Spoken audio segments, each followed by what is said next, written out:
विद्यार्थी मित्र हो, सुस्वागतम.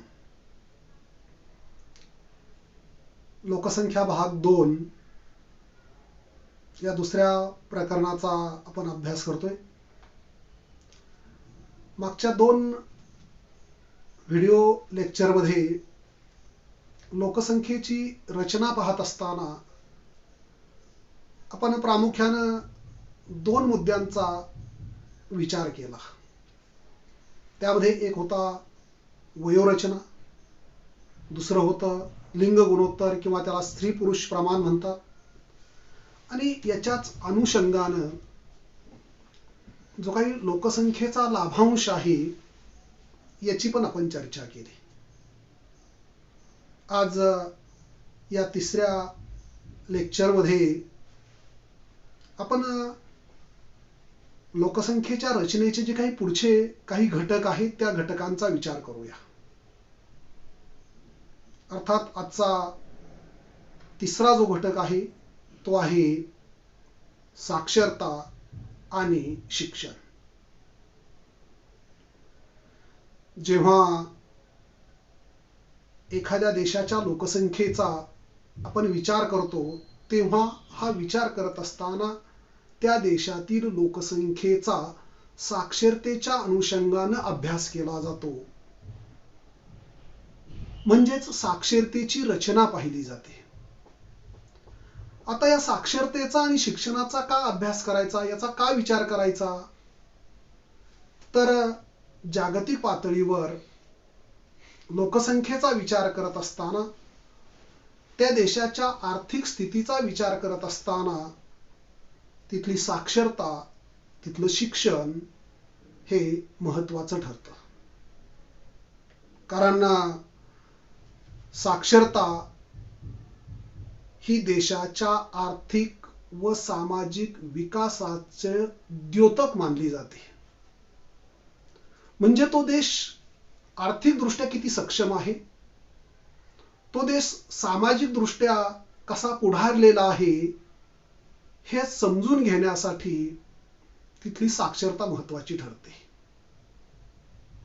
ही जी लोकसंख्येची साक्षरता असते, या लोकसंख्येच्या साक्षरतेचा जो काही संबंध येतो तो त्या प्रदेशातील, त्या देशातील लोकांचं राहणीमान, त्या देशामध्ये असणाऱ्या स्त्रियांचा सामाजिक दर्जा,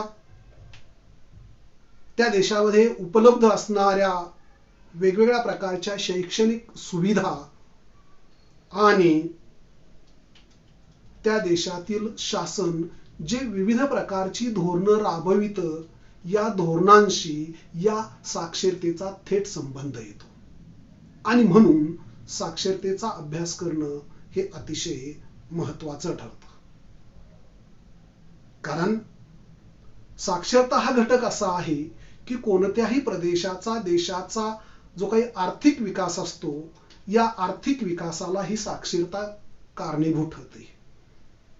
त्याचबरोबर त्या देशाच्या आर्थिक विकासावर साक्षरता हा घटक खूप मोठ्या प्रमाणात प्रभाव टाकत असलेला, परिणाम करत असलेला आपणास दिसून येतो. आणि म्हणून साक्षरतेचा अभ्यास महत्त्वाचा ठरतो. मग पुढे प्रश्न आपल्याला असा पडतो की साक्षरता साक्षरता साक्षरता म्हणजे नेमकं काय? कारण जेव्हा जागतिक पातळीवर आपण वेगवेगळ्या देशांचा विचार करतो तेव्हा जगातील वेगवेगळ्या देशांमधून हजारो भाषा बोलल्या जातात, लिहिल्या जातात. अनेक भाषांची स्वतंत्र अशी स्वतःची लिपी आहे. तर त्याच्याही पुढे जाऊन आपल्याला असं दिसतं की काही भाषा ह्या फक्त बोली भाषा आहेत, त्यांची लिपीच उपलब्ध नाही. तरीही लोक ती भाषा बोलतायत, ठराविक भाषा लिहितायत, ठराविक भाषा वाचतायत. या ज्या विविध प्रकारच्या भाषा आहेत, या भाषांमधल्या काही लोकांना एखाद दुसरी भाषा येते, काही लोक अनेक भाषा बोलतात, अनेक भाषा लिहू शकतात. आणि मग अशी ही विविधता असल्यानं साक्षर नेमकं कुणाला म्हणायचं याची व्याख्या करणं, जागतिक पातळीवर एकच व्याख्या करणं तसं खूप अवघड आहे. आता जेव्हा साक्षरतेच्या अनुषंगानं आपण आपल्या देशाचा, भारताचा विचार करतो, तेव्हा भारताच्या बाबतीत जर विचार केला तर भारताच्या बाबतीत विचार करत असताना ही जी साक्षरता आहे, या साक्षरतेची जी व्याख्या केली जाते ती व्याख्या अशी केली जाते की जेव्हा एखाद्या व्यक्तीला, कोणत्याही व्यक्तीला एखादी भाषा समजून लिहिता येते, वाचता येते, किंवा त्या भाषेमध्ये त्या व्यक्तीला गणितीय आकडेमोड करता येते, त्या व्यक्तीला साक्षर मानलं जातं. हे भारताच्या बाबतीत. त्याचबरोबर साक्षरतेमध्ये लोकसंख्या मोजत असताना किंवा ती काउंट करत असताना साधारणपणे भारतामध्ये वय वर्ष 7च्या पुढं असणारी जी लोकसंख्या आहे ती लोकसंख्या गृहीत धरून साक्षरतेचा रेशिओ काढला जातो. एकूणच जगातील लोकसंख्येच्या साक्षरतेचा अभ्यास करत असताना असं लक्षामध्ये येतं की जगातील लोकसंख्येची साक्षरता ही जसे इतर घटकामध्ये विविधता आहे तशीच आपणाला साक्षरतेमध्येही विविधता असलेली दिसून येते. काही प्रदेशामध्ये साक्षरतेचं प्रमाण जास्त आहे, काही प्रदेशामध्ये ते कमी असलेलं दिसून येतं. एकूण साक्षरतेमध्ये जसा फरक आहे तसाच जेव्हा आपण स्त्री पुरुष प्रमाणानुसार साक्षरता विचारात घेतो तिथेही आपल्याला असं आढळतं की स्त्रियांची आणि पुरुषांची असणारी साक्षरता ही वेगवेगळी असलेली दिसून येते. आणि हे वेगळेपण आलेखावरून सहज समजावून घेता येतं. तो आलेख आपण थोडक्यात पाहू. या आलेखाकडे नजर टाकल्यानंतर पहिल्यांदा आपण जगातील एकूण लोकसंख्येची साक्षरता नेमकी कशी आहे याचा जर विचार केला, अंदाज घेतला तर आपल्या असं लक्षामध्ये येतं की सन 2016च्या आकडेवारीनुसार जगातील लोकसंख्येची एकूण साक्षरता आहे 86%. त्यातही पुरुषांची साक्षरता 90%, तर स्त्रियांची साक्षरता ही 83% असलेली आपणास दिसून येते. हे झालं जगाच्या बाबतीत. पण जेव्हा आपण प्रदेशानुसार किंवा विभागानुसार हे साक्षरतेचं प्रमाण पाहतो तेव्हा साधारणपणे आपल्या असं लक्षामध्ये येतं की मध्य आशिया, युरोप व उत्तर अमेरिका या प्रदेशामध्ये साक्षरतेचं प्रमाण हे जगात सर्वात जास्त असलेलं दिसून येतं आणि ते जवळपास 100%च्या आसपास आहे. एकूण साक्षरताही जास्त आहे, पुरुष साक्षरतेचं प्रमाणही जास्त आहे, स्त्री साक्षरतेचं प्रमाणही जास्त असलेलं आपल्या लक्षामध्ये येतं. त्यानंतर जेव्हा आपण पूर्व आणि आग्नेय आशियाकडे जातो, लॅटिन अमेरिका, कॅरेबियन बेट, उत्तर आफ्रिका, पश्चिम आशिया या प्रदेशाचा विचार केल्यानंतर आपल्याला असं लक्षात येतं की इथं मात्र लोकसंख्येची जी साक्षरता आहे ही साक्षरता कमी कमी होत जाताना दिसून येते. एकूण साक्षरताही तिथं कमी आहे. त्याचबरोबर स्त्री आणि पुरुष यांच्यातील साक्षरतेचं प्रमाणही आपणाला कमी जास्त असलेलं दिसून येतं. हे या आलेखावरून आपल्या सहज लक्षामध्ये येतं. त्याच्याही पुढे जर आपण गेलो तर जगात आशियाचा दक्षिण भाग आणि आफ्रिका खंडातील जे जगातलं सगळ्यात मोठं वाळवंट सहारा वाळवंट आहे, या सहारा वाळवंटाच्या दक्षिणेकडे असणारे जे देश आहेत या देशांमध्ये साक्षरतेचं प्रमाण खूपच कमी असलेलं दिसून येतं. आशियामध्ये, दक्षिण आशियामध्ये साक्षरतेचं प्रमाण 72% आहे. त्यातही पुरुषांची साक्षरता 80% आहे, तर स्त्रियांची साक्षरता ही 63%च्या आसपास आपल्याला दिसते.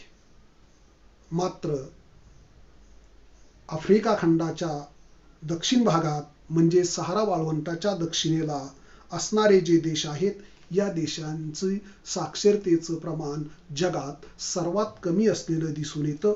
इथली एकूण साक्षरता आहे 65%, त्यामध्ये पुरुषांची साक्षरता 72% आहे, तर स्त्रियांची साक्षरता मात्र आपणाला 57%च्या आसपास दिसते.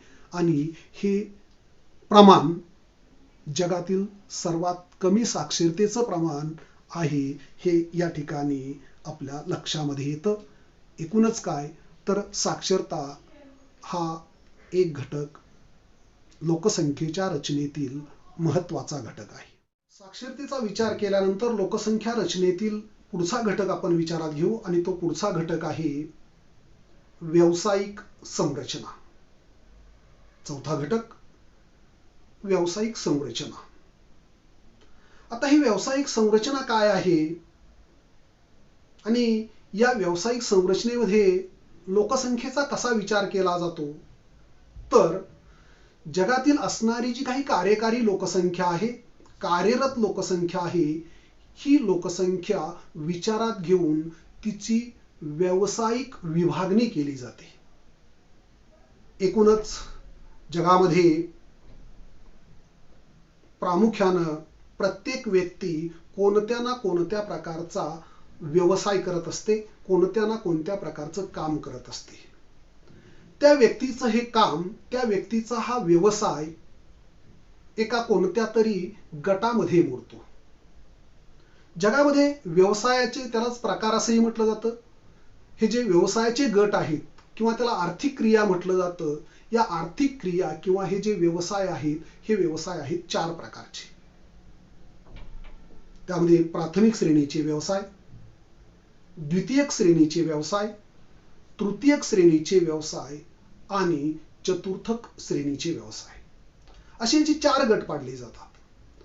आणि मग जगातील कार्यकारी लोकसंख्येमधील प्रत्येक व्यक्ती जे काही काम करते, ते काम, ते त्याचं कार्य या 4 पैकी कोणत्या तरी एका गटामध्ये येतं.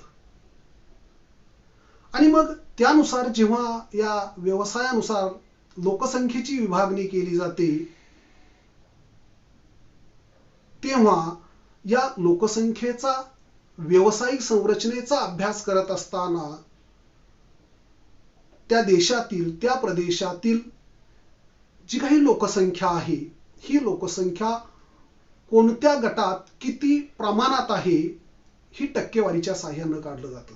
म्हणजे प्राथमिक श्रेणीच्या व्यवसायामध्ये किती टक्के लोक गुंतलेले आहेत, द्वितीय श्रेणीमध्ये किती टक्के आहेत, तृतीय श्रेणीमध्ये किती आहेत किंवा चतुर्थ श्रेणीच्या व्यवसायामध्ये किती टक्के लोकसंख्या गुंतलेली आहे, याची आकडेवारी काढली जाते, त्याचा अभ्यास केला जातो आणि त्या अभ्यासावरून आपणाला त्या देशाच्या आर्थिक विकासाचा स्तर नेमका काय आहे, तो विकासाच्या नेमका कोणत्या टप्प्यामध्ये आहे, हे समजावून घेता येतं, ते लक्षात येतं. आणि मग व्यवसायात गुंतलेली ही जी लोकसंख्या आहे, या लोकसंख्येचं प्रमाण अभ्यासल्यानंतर, ते विचारात घेतल्यानंतर देशाच्या आर्थिक विकासाचा हा मापदंड मानला जातो. म्हणजेच जगातील एकूण लोकसंख्येपैकी किती टक्के लोकसंख्या कोणत्या व्यवसायात गुंतलेली आहे किंवा जगातील एखाद्या देशाची लोकसंख्या कोणत्या व्यवसायात किती प्रमाणात गुंतलेली आहे, हे अभ्यासल्यानंतर किंवा याच्या अभ्यास, हा जो अभ्यास आहे, हा अभ्यास त्या देशाच्या आर्थिक विकासाचा मापदंड आहे. एकूणच जेव्हा आपण विकसित देशांकडे जातो, तेव्हा विकसित देशांकडे गेल्यानंतर आपल्या लक्षामध्ये येतं की विकसित देशामधून मोठ्या प्रमाणात औद्योगिकरण घडून आलेलं असतं, पायाभूत सुविधांची निर्मिती झालेली असते आणि त्यामुळं होतं काय, तर या सर्व सुविधा उपलब्ध असल्या कारणानं या प्रदेशातील, देशातील खूप मोठी लोकसंख्या ही द्वितीयक, तृतीयक आणि चतुर्थक श्रेणीच्या व्यवसायामध्ये गुंतलेली आढळते. त्या व्यवसायात तिचं प्रमाण जास्त आढळतं. उदाहरणार्थ युरोप खंड घ्या, अमेरिकेसारखा देश घ्या, जर्मनी, जपान सारखे देश घ्या. इथं या व्यवसायांचं प्रमाण अधिक आहे किंवा त्या व्यवसायात गुंतलेली लोकसंख्या अधिक आहे. या उलट जेव्हा आपण कृषी प्रधान देशाकडे येतो, अविकसित देशांकडे येतो, विकसनशील देशांकडे येतो, तेव्हा आपल्या असं लक्षामध्ये येतं की या देशातील बहुतांश कार्यकारी लोकसंख्या ही प्राथमिक श्रेणीच्या व्यवसायामध्ये गुंतलेली आढळते. आणि ज्या देशाची जास्तीत जास्त लोकसंख्या ही प्राथमिक श्रेणीच्या व्यवसायामध्ये गुंतलेली असते, साहजिकच ते देश आर्थिकदृष्ट्या अविकसित किंवा मागासलेले असलेले आपणास दिसून येतात. आपण एका चार्टवरून, तक्त्यावरून हे प्रमाण समजावून घेऊ. भारतातील एकूण जी लोकसंख्या आहे, कार्यकारी लोकसंख्या आहे, या कार्यकारी लोकसंख्येचा थोडक्यात व्यावसायिक संरचनेचा आढावा घेतल्यानंतर ते आपल्याला समजून येतं. त्यासाठी आपण सोबतच्या तक्त्याकडे जाऊ. सोबतच्या तक्त्यावरून आपणाला 1901 पासून ते 2011 पर्यंत या व्यावसायिक संरचनेमध्ये कसा बदल झाला भारतामध्ये तो समजावून घेता येतो. सोबतच्या तक्त्यामध्ये भारताची व्यावसायिक संरचना दाखवलेली आहे. 1901 ते 2011 पर्यंतचा कालखंड आपण विचारात घेतला तर आपल्या असं लक्षामध्ये येतं की 1901 साली भारतातील सुमारे 71.9% म्हणजे जवळपास 72% लोकसंख्या ही प्राथमिक श्रेणीच्या व्यवसायामध्ये गुंतलेली होती. पुढे हेच प्रमाण 1951 साली 72.7% पर्यंत गेलं, म्हणजे जवळपास ते 73% झालं. त्याच्या पुढे जर आपण पाहिलं तर 1991 साली मात्र प्राथमिक श्रेणीच्या व्यवसायातील लोकसंख्येचं प्रमाण घटून ते 67.4% वर आलं आणि 2011च्या आकडेवारीनुसार प्राथमिक श्रेणीच्या व्यवसायामध्ये देशातील गुंतलेल्या लोकसंख्येचं प्रमाण हे 48.96% म्हणजेच जवळपास 49% असलेलं दिसून येतं. म्हणजे आज सुमारे 50% लोकसंख्या, देशाची अर्धी लोकसंख्या आजही प्राथमिक श्रेणीच्या व्यवसायामध्ये आहे. अर्थात हे प्रमाण आपल्याला कमी होत असताना दिसत असलं तरी जगाच्या तुलनेमध्ये मात्र हे प्रमाण जास्त आहे. त्याचबरोबर जेव्हा आपण द्वितीयक श्रेणीचा विचार करतो तेव्हा द्वितीयक श्रेणीचा विचार करत असताना आपल्या असं लक्षामध्ये येतं की 1901 ला 12.5% लोकसंख्या ही द्वितीयक श्रेणीमध्ये कार्यरत होती. ती पुढं कमी होऊन 10% झाली. पुढे 1991 ला हे प्रमाण 12.1% झालं तर 2011 साली द्वितीय श्रेणीमध्ये गुंतलेल्या लोकसंख्येचं प्रमाण वाढून ते 23.52% पर्यंत गेलं. तृतीय श्रेणीच्या बाबतीतही तेच दिसतं आपणाला की 1901 साली तृतीय श्रेणीमध्ये गुंतलेल्या लोकसंख्येची टक्केवारी होती 15.6%. 51 ला तिचं प्रमाण वाढून ते झालं 17.3%. 91 ला ते गेलं 20.5% वर आणि आज म्हणजे 2011च्या आकडेवारीनुसार तृतीय श्रेणीच्या व्यवसायात गुंतलेल्या लोकसंख्येचं प्रमाण आहे 27.52%. एकूणच या आकडेवारीचा आढावा घेत असताना आपण जर विचार केला तर 2011 साली प्राथमिक श्रेणीमध्ये गुंतलेल्या लोकसंख्येचं प्रमाण 48.96%, द्वितीय श्रेणीमध्ये गुंतलेल्या लोकसंख्येचं प्रमाण 23.52%, तर तृतीय श्रेणीच्या व्यवसायामध्ये क्षेत्रामध्ये कार्यरत असणाऱ्या लोकसंख्येचं प्रमाण आहे 27.52%. थोडक्यात या तक्त्याचा विचार केल्यानंतर आपल्या असं लक्षामध्ये येतं की भारतातील प्राथमिक श्रेणीच्या व्यवसायामध्ये गुंतलेल्या लोकसंख्येचं प्रमाण हळूहळू कमी होत आहे आणि त्याचबरोबर जे द्वितीयक, तृतीयक आणि चतुर्थक श्रेणीचे व्यवसाय आहेत त्या व्यवसायामध्ये कार्यरत लोकसंख्येचं प्रमाण हे वाढत असलेलं दिसून येतं आणि हे एक आशावादी चित्र असलेलं आपणास दिसून येतं देशाच्या विकासाच्या दृष्टीनं. ही झाली व्यावसायिक संरचना आणि यानंतर लोकसंख्येच्या रचनेमधला आणखी एक शेवटचा आणि 5वा घटक आपल्याला विचारात घ्यायचा आहे, लोकसंख्येची ग्रामीण व शहरी रचना. जगातील कोणत्याही देशात गेल्यानंतर त्या देशातील जी काही एकूण लोकसंख्या आहे ही एकूण लोकसंख्या 2 टप्प्यात राहताना आपणास आढळते. त्यातला एक टप्पा ग्रामीण भागाचा तर दुसरा टप्पा आपणाला शहरी भागाचा आढळतो. म्हणजेच थोडक्यात आपल्याला असं म्हणता येईल की लोकसंख्येचं जे काही वास्तव्याचं ठिकाण आहे, या वास्तव्याच्या ठिकाणावरून म्हणजे राहणारी लोकसंख्या ही कुठं राहते, कुठं तिचं वास्तव्य आहे, त्या वास्तव्याला अनुसरून लोकसंख्येची ग्रामीण व शहरी अशी वर्गवारी केली जाते. आता हे जे 2 टप्पे पडतात, हे जे 2 भाग पडतात, या 2 भागांचा विचार करत असताना आपल्या असं लक्षामध्ये येतं की या दोन्ही ठिकाणची म्हणजे ग्रामीण आणि शहरी या दोन्ही ठिकाणचं राहणीमान, त्या ठिकाणचे व्यवसाय, त्या ठिकाणची सामाजिक रचना ही भिन्न प्रकारची असलेली आपणाला दिसून येतं. त्यामध्ये वेगळेपण दिसतं, त्यामध्ये तफावत असलेली आपणाला दिसून येते. त्यामुळं अगदी सहज ग्रामीण आणि शहरी असं वर्गीकरण करता येतं. जेव्हा या दोन्ही प्रदेशातील लोकसंख्या आपण विचारात घेतो, तेव्हा ही लोकसंख्या विचारात घेत असताना आणखी काही बाबी आपल्या लक्षामध्ये येतात. त्या अशा की या दोन्ही प्रदेशातील लोकसंख्येची जी काही व्यावसायिक संरचना असते ती भिन्न प्रकारची असते.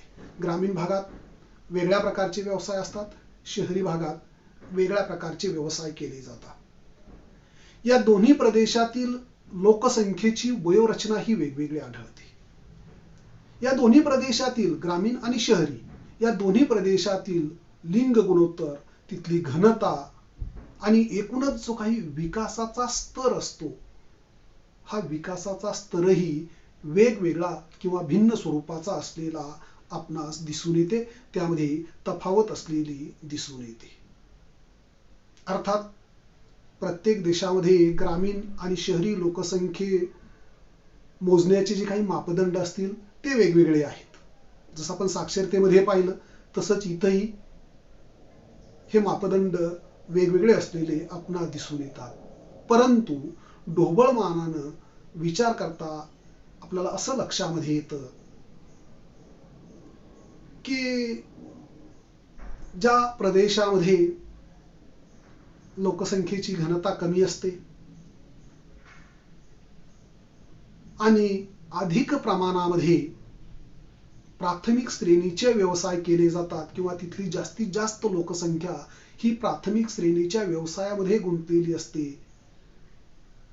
ती लोकसंख्या ग्रामीण लोकसंख्या म्हणून ओळखली जाते. तर ज्या प्रदेशामध्ये लोकसंख्येची दाटी असते, लोकसंख्येची घनता असते, अधिक असते, लोक अतिशय दाटीवाटीनं राहतात, सोयी सुविधांची मोठ्या प्रमाणात उपलब्धता असते आणि द्वितीयक, तृतीयक आणि चतुर्थक श्रेणीचे व्यवसाय जिथं अधिक प्रमाणात केले जातात, तो भाग शहरी म्हणून ओळखला जातो, नागरी किंवा अर्बन म्हणून ओळखला जातो. जगातील लोकसंख्येचं ग्रामीण आणि शहरी असंही वर्गीकरण केलं जातं. एकूणच आतापर्यंतच्या या 3ही व्हिडिओ लेक्चरमध्ये जो भाग आपण विचारात घेतला तो भाग होता लोकसंख्येची रचना. या लोकसंख्येच्या रचनेमध्ये या 3 व्हिडिओ लेक्चरमध्ये आपण प्रामुख्यानं 5 घटक विचारात घेतले. 1. लोकसंख्येची वयोरचना. 2. लोकसंख्येचं लिंग गुणोत्तर किंवा स्त्री पुरुष प्रमाण. त्यानंतर त्याच्याच अनुषंगानं आपण विचार केला तो लोकसंख्या लाभांशाचा. त्यानंतर पुढचा 4था घटक पाहिला आपण लोकसंख्येची साक्षरता किंवा लोकसंख्येचं शिक्षण. त्यानंतर चौथा घटक पाहिला आपण लोकसंख्येची व्यावसायिक संरचना. आणि पाचवा घटक पाहिला लोकसंख्येची ग्रामीण व शहरी रचना. या ठिकाणी या प्रकरणातला एक टप्पा आपला इथं संपला. दुसऱ्या भागाकडे जात असताना पुढच्या लेक्चरमध्ये आपण दुसऱ्या भागाकडे जाऊ. आज इथंच थांबू.